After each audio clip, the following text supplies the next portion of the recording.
बरसों पहले राजस्थान के एक सूखे और शांत इलाके में एक छोटा सा गांव हुआ करता था। गांव के बाहर एक पुरानी टूटी फूटी हवेली थी, जिसे लोग दिन में भी ठीक से देखने से बचते थे। हवेली की दीवारों पर समय की मार साफ दिखाई देती थी और उसके चारों ओर उगे सूखे पेड़ उसे और भी डरावना बना देते थे। गांव के बुजुर्गों का कहना था कि सूरज ढलते ही उस हवेली में अजीब सी आहटें सुनाई देने लगती थीं।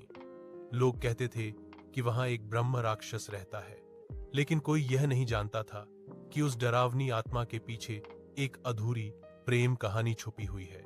इस कहानी की शुरुआत एक साधारण लेकिन विद्वान युवक से होती है। उसका नाम था वेदांत शर्मा। वेदांत एक ब्राह्मण परिवार से था और गांव में अपनी सादगी, ज्ञान और शांत स्वभाव के लिए जाना जाता था। उसे न धन की लालसा थी और न ही किसी से ईर्ष्या।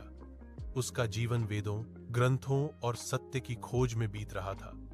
वह मानता था कि सच्चा ज्ञान और सच्चा प्रेम दोनों ही इंसान को पूर्ण बनाते हैं।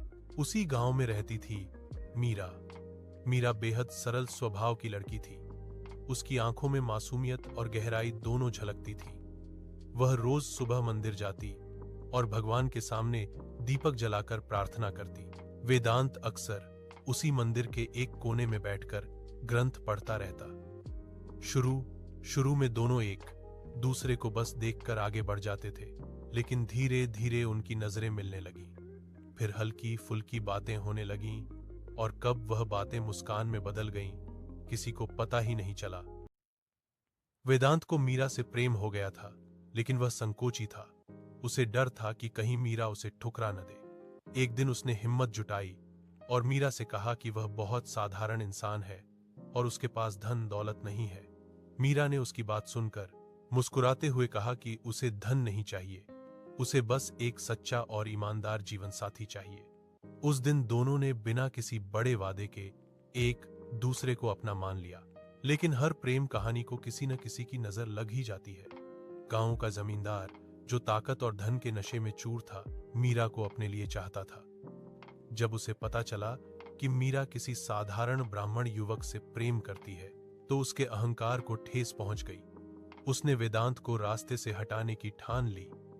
उसने गांव में यह अफवाह फैला दी कि वेदांत काला जादू सीख रहा है और गांव के लिए खतरा बन सकता है। अंधविश्वास से भरे गांव वालों ने बिना सच्चाई जाने वेदांत पर विश्वास करना छोड़ दिया। एक रात वेदांत को पकड़कर गांव के बाहर उस खंडहर हवेली में बंद कर दिया गया। मीरा रोती गिड़गिड़ाती रही, लेकिन किसी ने उसकी एक न सुनी। हवेली के भीतर वेदांत ने अकेलेपन, भूख और अपमान को झेला। उसने बार बार भगवान से प्रार्थना की कि उसे इस अन्याय से बचा लिया जाए, लेकिन जब कई दिनों तक कोई मदद नहीं मिली, तो उसके मन में धीरे धीरे क्रोध भरने लगा। उसी हवेली के एक अंधेरे कमरे में एक प्राचीन तांत्रिक ग्रंथ पड़ा था। वह ग्रंथ वर्षों से वहीं पड़ा था और किसी ने उसे छुआ तक नहीं था।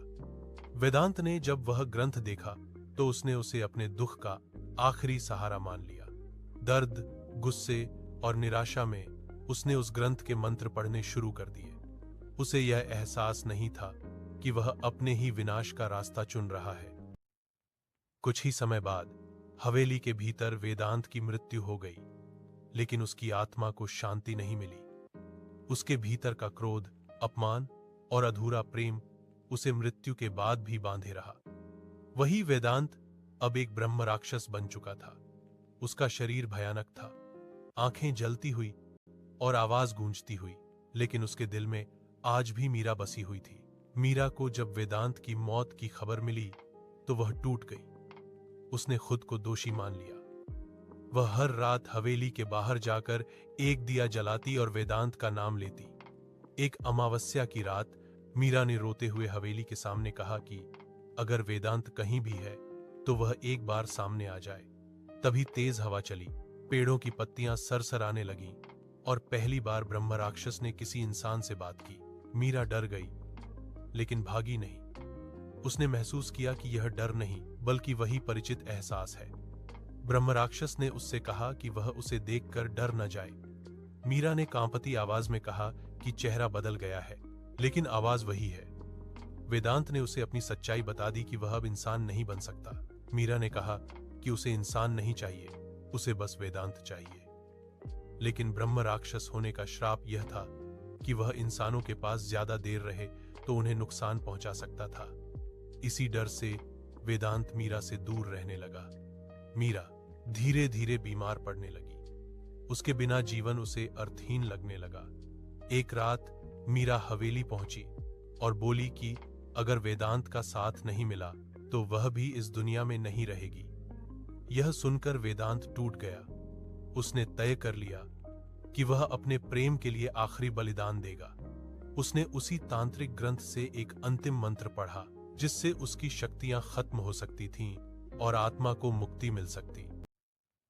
मंत्र पूरा होते ही हवेली कांपने लगी। चारों ओर तेज रोशनी फैल गई। मीरा रोती रही और वेदांत से रुक जाने की विनती करती रही। आखिर में वेदांत की आवाज आई कि इस जन्म में नहीं तो अगले जन्म में जरूर मिलेंगे। फिर सब कुछ शांत हो गया। आज भी वह हवेली खामोश है। कोई ब्रह्मराक्षस नहीं दिखता, लेकिन गांव वाले कहते हैं कि अमावस्या की रात वहां एक ठंडी हवा चलती है और किसी का नाम धीमी आवाज में सुनाई देता है। शायद वह अधूरी मोहब्बत आज भी वहां भटक रही है। सच ही कहा गया है, कभी कभी डर आत्मा से नहीं बल्कि अधूरे प्रेम से लगता है।